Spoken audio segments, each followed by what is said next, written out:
যাদের হাতে তরুণ প্রজন্মের নতুন ভবিষ্যৎ দেখত বাংলাদেশে, প্রত্যেকটা ব্যক্তি বাংলাদেশে গত ১.৫ বছরে তারা পথভ্রষ্ট হয়েছে। প্রিয় বন্ধুগণ, এই জুলাইকে আমরা যথাযথভাবে উপস্থাপন করতে পারিনি। আমরা কেমন বাংলাদেশ চেয়েছিলাম?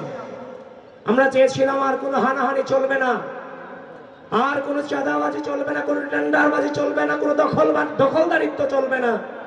এমন একটা বাংলাদেশ চেয়েছিলাম যেখানে নিরাপদে আমি বাসা থেকে বের হতে পারবো এবং বাসায় আমি ফিরে যেতে পারবো। কিন্তু আমরা দেখতে পাচ্ছি আজকে আমাদের যে রাজনৈতিক অপসংস্কৃতির বিরুদ্ধে আমরা লড়াই করেছি, সে রাজনৈতিক অপসংস্কৃতি আবার আমাদের মাঝে চলে এসেছে অল্প সময়ের মধ্যে। কিন্তু আমরা বলতে চাই, রাজনৈতিক অপসংস্কৃতিতে আর কোনোভাবে আমরা ফিরে যেতে চাই না। আমরা এমন একটি বাংলাদেশ চাই যে বাংলাদেশে রাজনীতিটা হবে শ্রদ্ধা এবং স্নেহের সমন্বয়ে। রাজনীতিবিদদের কাছে রাজনীতিবিদরা সেফ থাকবে, যেটার প্রভাব তৃণমূল পর্যন্ত পৌঁছাবে, সেটার মধ্য দিয়ে সমাজে শান্তি বিরাজমান থাকবে। কিন্তু আমরা দেখতে পাচ্ছি ইতিমধ্যেই আবারও সেই আওয়ামী লীগের নোংরা রাজনৈতিক সংস্কৃতিতে একটি রাজনৈতিক নামের রাজনৈতিক সংগঠন তারা পা বাড়িয়েছে। আমাদেরকে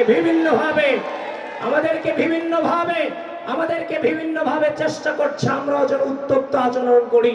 কিন্তু তাদেরকে বলে দিতে চাই, বিগত দীর্ঘ দুঃশাসনে সকল অন্যায় অত্যাচার আমাদের বুক পেতে মেনে নিয়ে অন্যায়ের বিরুদ্ধে, জুলুমের বিরুদ্ধে মজলুম হয়ে রাজনীতি করেছি। সুতরাং আবার আমরা জুলুমবাজ হতে চাই না, আমরা ধৈর্য ধারণ করব।